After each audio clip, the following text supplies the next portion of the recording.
adalah singkatan dari Human Immunodeficiency Virus, yaitu suatu virus yang dapat merusak sistem kekebalan tubuh atau sistem imun tubuh kita, yaitu dengan menghancurkan sel darah putih.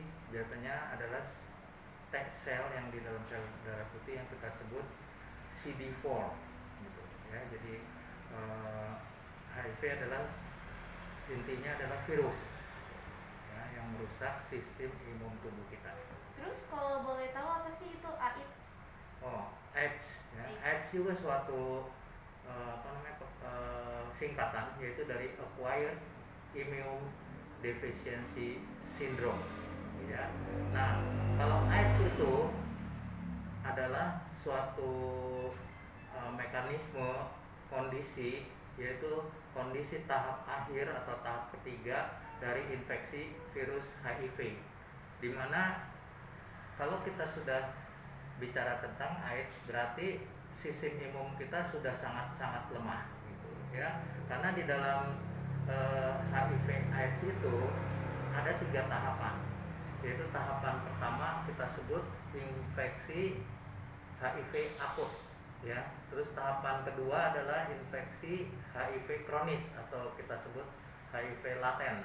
Dan yang ketiga, nah ini yang disebut tahap ketiga adalah tahap akhir yang kita sebut AIDS gitu. Jadi AIDS adalah suatu penyakit. Kalau tadi HIV adalah suatu virusnya, nah kalau AIDS itu sudah penyakitnya gitu ya. Itu tahap akhir dari infeksi HIV gitu kalau AIDS ya.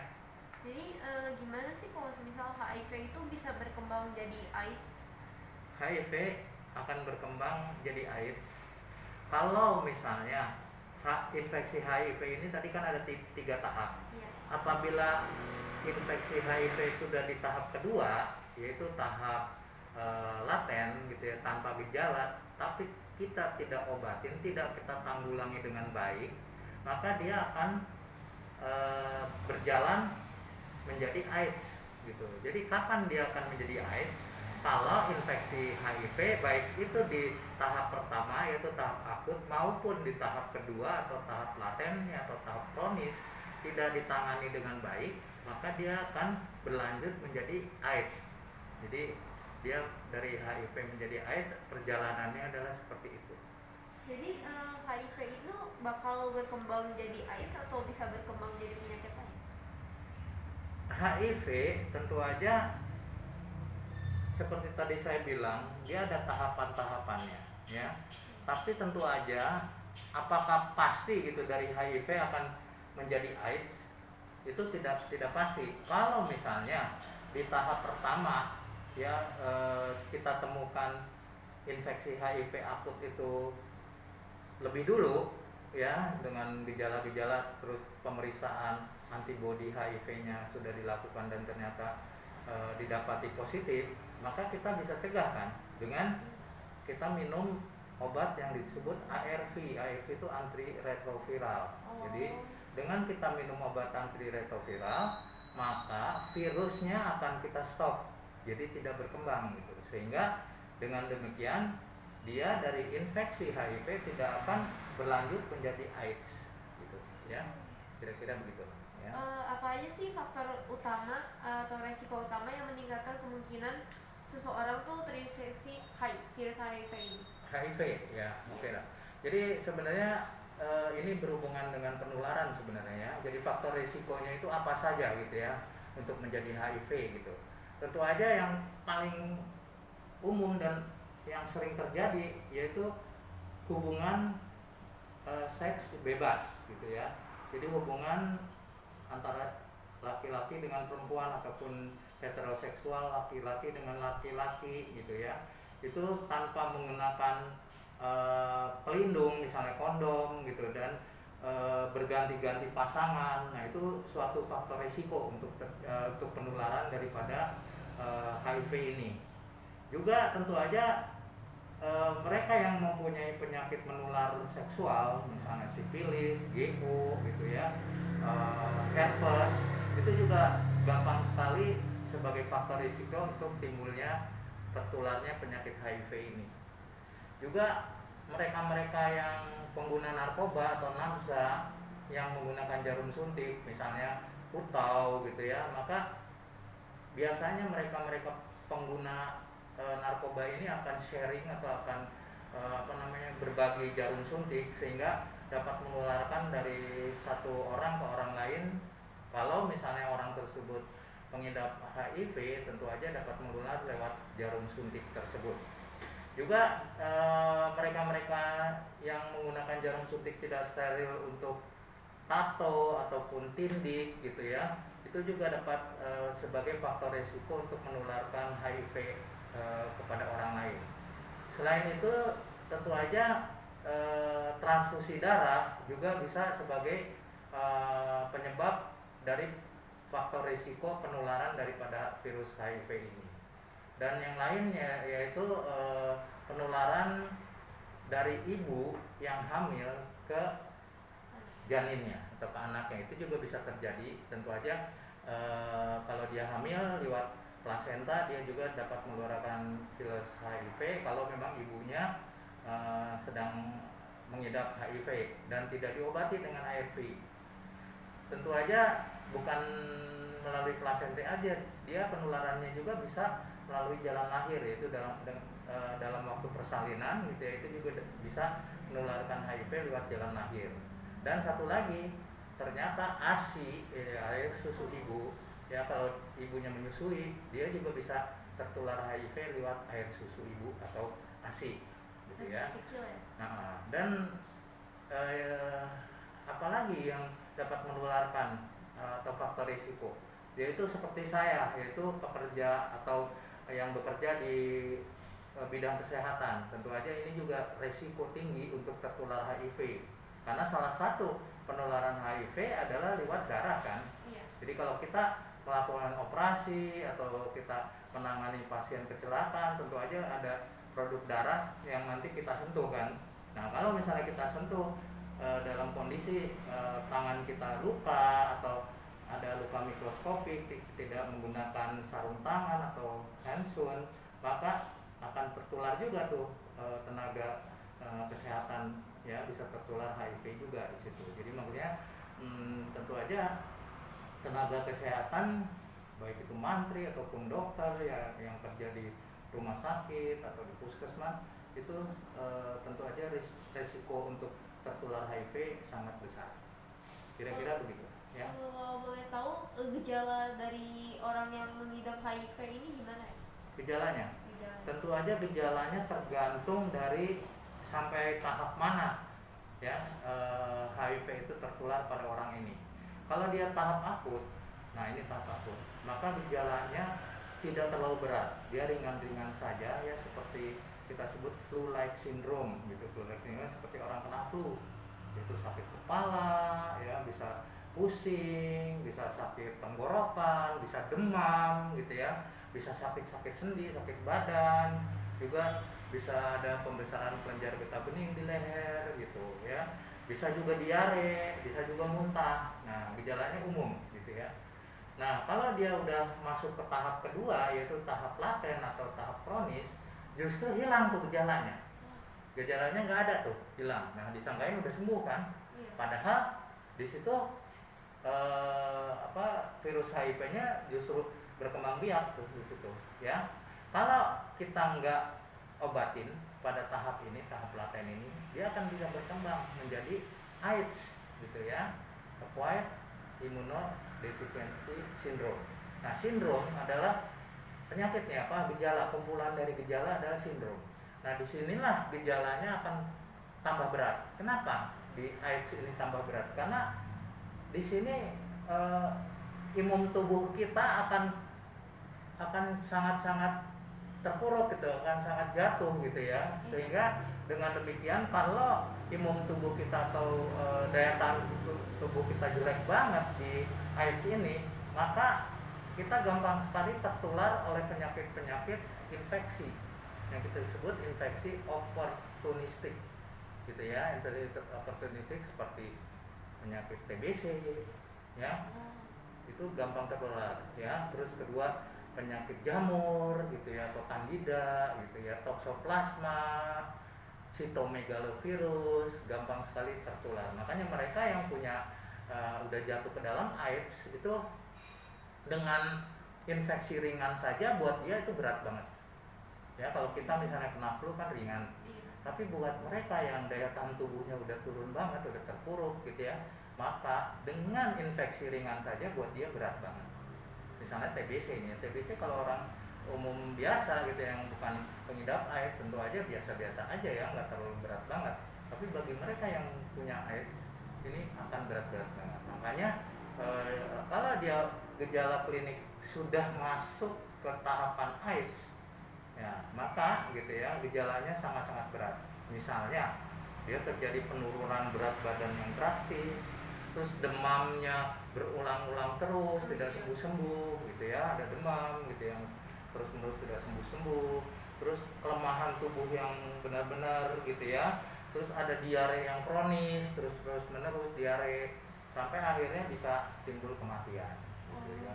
Kira-kira ini kalau tahap akhir daripada HIV itu bisa sampai demikian kalau dia udah masuk ke dalam AIDS gitu ya, ke tahapan akhir yang disebut AIDS. Gimana sih cara kita bisa mencegah AIDS itu berkembang jadi HIV itu berkembang jadi AIDS? HIV akan berkembang jadi AIDS. Iya. Yaitu seperti tadi yang saya bilang bahwa HIV itu kan ada tahapannya. Iya. Ya, jadi infeksi akut, infeksi laten atau kronis, baru dia AIDS. Nah, dia akan bisa berkembang jadi AIDS itu kalau tidak diputuskan.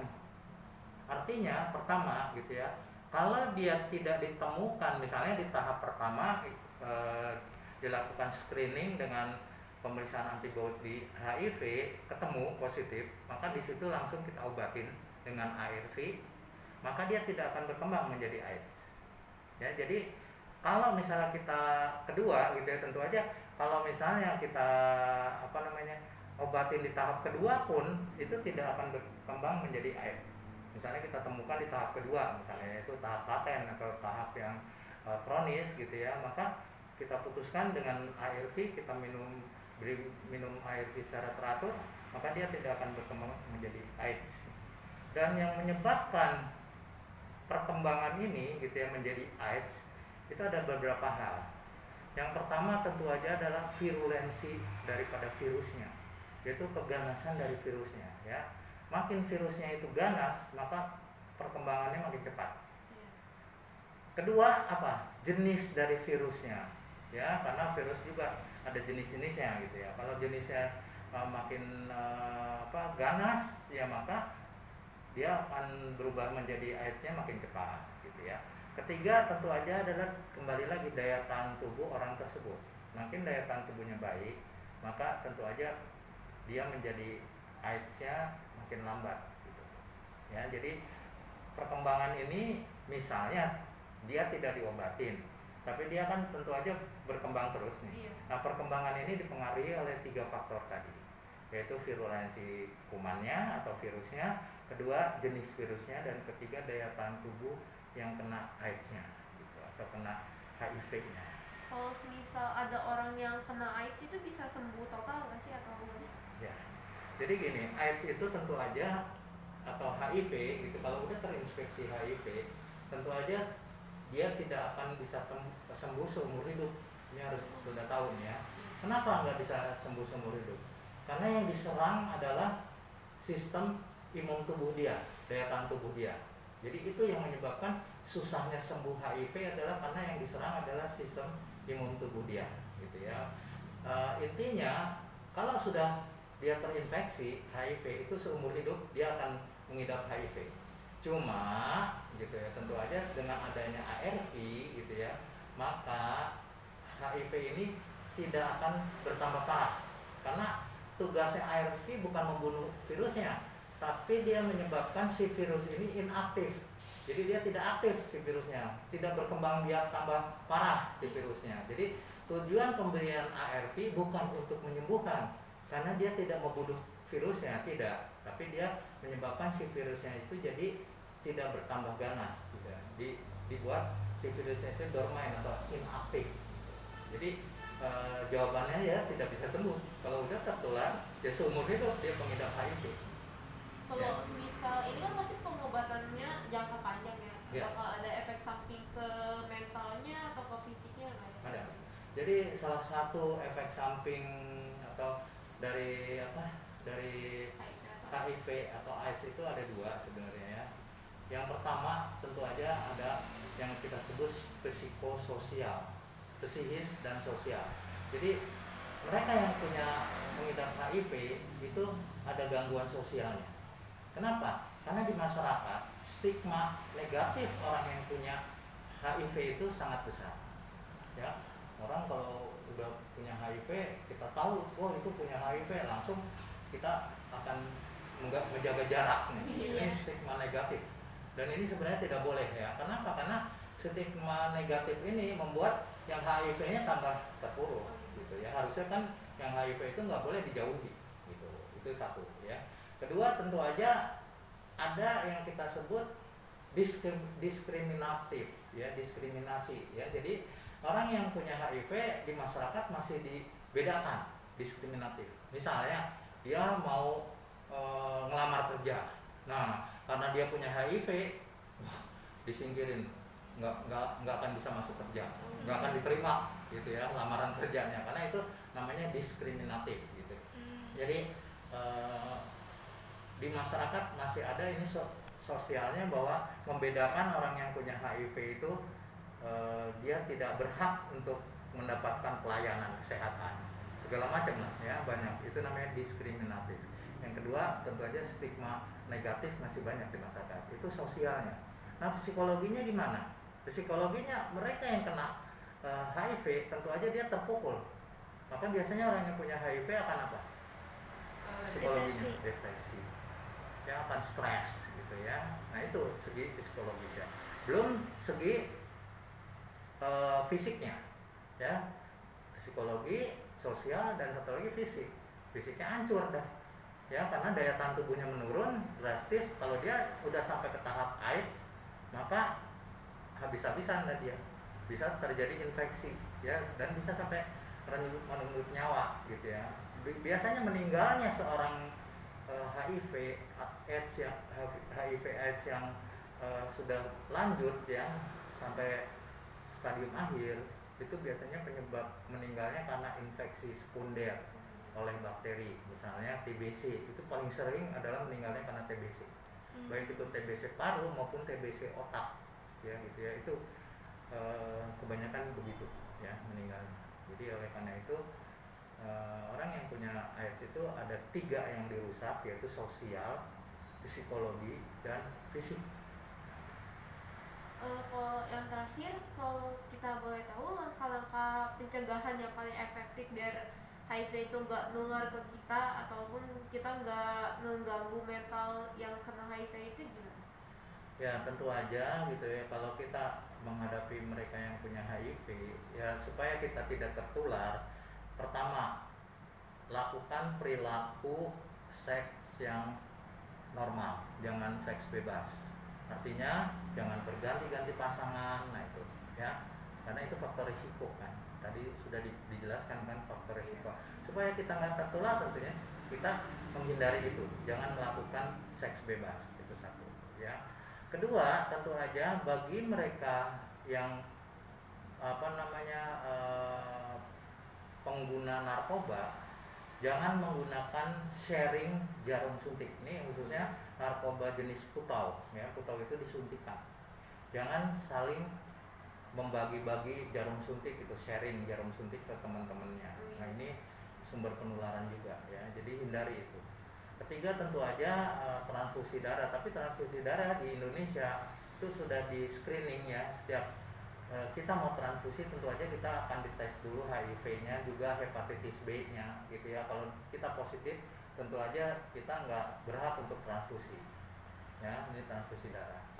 Terus juga mereka-mereka yang menggunakan jarum suntik untuk tato ya, untuk tindik, sebaiknya menggunakan jarum suntik yang memang sudah steril gitu ya, jangan jarum suntiknya yang bekas orang segala macam.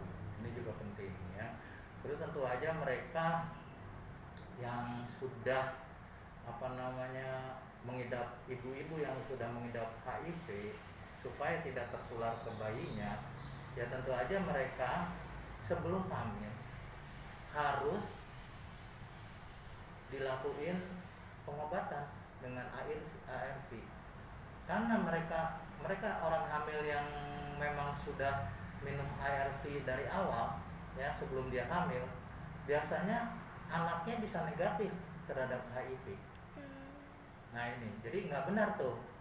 Ada pertanyaan gitu ya bahwa boleh nggak orang ibu yang hamil atau ayahnya seorang HIV hamil? Boleh, asal dia sudah diterapi dengan ARV. Karena tadi udah bilang kan bahwa ARV itu menyebabkan virusnya itu jadi inaktif. Jadi bisa nggak orang yang ibunya atau bapaknya dua-duanya mengidap HIV mendapatkan anak yang negatif HIV? Bisa. Tapi syaratnya dua ibu bapaknya ini harus sudah terapi ARV. Selama berapa lama? Minimal 6 bulan. Jadi 6 bulan sebelum dia program hamil, dia sudah terapi ARV dulu, antiretroviral. Nah, maka Harus dua-duanya ya? harus dua-duanya, tentu aja harus dua-duanya, ya. Sehingga nanti si bayinya itu, dan saya dulu punya pasien ya, karena saya ini dulu itu salah satu dokter yang punya pasien narkobanya banyak ya. Saya itu dulu menjalani yang disebut jadi dari putau itu supaya dia tidak kecanduan. Nah, dia diberi substitusi, namanya pengobatan substitusi dengan Subutex dulu namanya, gitu ya. Nah, saya salah satu dokter yang training tentang itu di Palembang dulu ya, dan banyak pasien saya adalah pasien-pasien yang pengidap narkoba jarum suntik ya dulu, dan banyak juga yang HIV-nya positif. Dan hampir semua pasien saya yang HIV-nya positif sudah meninggal kebanyakan. Nah, meninggalnya sama tuh. Pernah saya waktu itu masih praktek di Gang Batas ya, di depan tempat praktek saya, rumah saya, dia kejang-kejang keluar busa gitu ya. Ternyata dia udah mengidap TBC otak, meningitis, namanya meningitis tuberkulosa, sampai kejang-kejang gitu ya. Akhirnya tetap dibawa ke rumah sakit. 2 hari kemudian saya dengar udah meninggal. Jadi memang ujung-ujungnya gitu ya, kalau memang sudah tahapan AIDS gitu ya, tahap akhir itu kira-kira 3 bulan lah ya, 3 bulan pasti meninggal. Ya, oleh karena itu ya harus ya kita harus. Saya sih waktu itu saya bukan mengobati AIDS-nya, karena saya bukan ahli AIDS gitu ya. Ada Dr. Ronald gitu ya, satu angkatan saya, dia ahlinya AIDS gitu ya. Dia domisilinya di Bandung gitu. Dia memang sering ditunjuk untuk melakukan seminar-seminar mengenai AIDS. Pernah juga ke Kerawang gitu ya, diundang oleh RSUD Kerawang untuk ngasih seminar AIDS. Nah, kalau dia ahlinya AIDS, kalau saya waktu itu adalah pengobatan narkobanya ya. Tapi tentu aja ada hubungannya nih kan, narkoba jarum suntik itu banyak yang AIDS.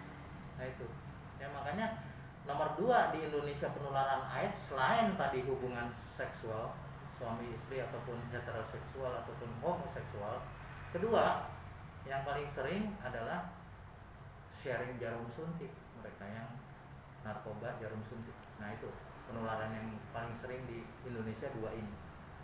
Yang lain sih nggak begitu sering gitu ya. Yang 2 ini yang paling sering ya, penularan HIV itu melalui itu ya. Ya, ada lagi? Jadi terima kasih atas waktunya sama kesempatannya, Mas Fauzi. Kita mengganggu waktunya. Ya, nggak apa-apa ya. Terima kasih atas ilmunya juga. Ya, saya sangat-sangat senang gitu ya. Walaupun memang HIV ini jarang pasiennya ke saya gitu ya, tapi tentu aja gitu ya, ilmunya kita harus tahu gitu ya. Dan satu lagi yang saya mau kasih tahu ya, stigma negatif di masyarakat harus kita hilangkan. Ini kalian ini harus tahu gitu ya, bahwa kalian nggak perlu takut dengan dekat dengan orang yang punya HIV. Saya gitu ya pernah dapat cerita ini dari yang pasien HIV yang narkoba, Oh iya. ya dia ngomong gini, dok di sana di lapas Perawan gitu ya, saya kan juga pelayani di lapas Perawan, Iya. itu ada satu dokter dok yang nggak mau salaman sama orang yang punya HIV, takut tertular dokter eta teh. Coba bayangin, berarti dia nggak tahu kan bahwa penularan HIV nggak bisa dengan salaman begitu aja dengan orang yang HIV, nggak akan tertular. Orang berciuman aja HIV tidak menular lewat air liur kok, tidak. Dia menularnya, makanya tadi sebenarnya ada pertanyaan yang harusnya, penularan HIV itu lewat apa saja gitu. Dia lewat cairan tubuh kita, yaitu apa? Pertama adalah cairan sperma, itu aja ya, atau air mani. Kedua air vagina gitu, cairan vagina. Ya, itu penularan. Ketiga lewat darah tentu aja ya. Tadi kan sebagai pekerja kesehatan tentu aja berhubungan dengan darah gitu ya, dengan jarum suntik. Nah ini ya, pekerja kesehatan itu penularannya lewat darah, lewat cairan vagina, lewat cairan sperma gitu ya, atau cairan mani gitu ya. Dan ketiga tentu aja penularan HIV bisa lewat plasenta ibu hamil. Nah itu ya. Jadi menular nggak kalau kita salaman? Tidak. Kecuali kalau misalnya gitu ya, tangan kita ada luka gitu, baik itu luka yang terlihat maupun luka mikroskopik yang tidak terlihat gitu ya. Terus kita bersalaman dengan orang yang HIV, tapi yang HIV itu juga ada luka, bisa tertular lewat produk darahnya. Tapi kalau misalnya kulit kita aman ya, tidak ada luka, baik itu mikroskopik atau nggak akan tertular juga. Jadi tadi saya bilang kan, nggak, dia bisa nggak menularnya lewat air liur? Tidak. Lewat ciuman? Tidak. Yang tertular ya tadi kan lewat darah, lewat cairan vagina, lewat cairan mani gitu ya, lewat plasenta ya, lewat ASI satu lagi ya, lewat cairan ASI. Itu penularannya kan. Artinya apa? Lewat air mata tidak juga menular. Lewat mulut atau air liur tidak juga menular, kecuali ada kecuali juga nih. Misalnya melakukan seks tapi seks oral gitu ya, lewat mulut ya, seks oral. Kalau di mulut kita ada luka bisa juga tertular. Tapi kalau nggak ada luka yang akan tertular. Nah itu. Kayak sariawan gitu. Ya, misalnya ada sariawan gitu ya, bisa tertular gitu ya. Misalnya yang HIV-nya kan suka terjadi sariawan tuh orang yang HIV. Nah, misalnya melakukan oral seks yang HIV, sariawan ke laki-lakinya misalnya. Nah, itu kan bisa tertular gitu ya. Tapi penularannya bukan dari air liurnya. Air liurnya tidak menular. Dari lukanya, karena luka keluar darah kan, ya kan? Terus baru menular kan? Nah, gitu. Ya, kira-kira gitu aja ya. Jadi stigma negatif di masyarakat dan diskriminasi di masyarakat secara sosial itu masih ada di kita itu gitu. Karena apa bisa timbul gitu? Karena ketidaktahuan mengenai penularan ya, mengenai pengobatannya seperti apa, itu tidak tahu, dia ilmunya nggak ada lah ya. Dan kan gitu, tadi kan saya bicara dokter aja nggak tahu. Iya.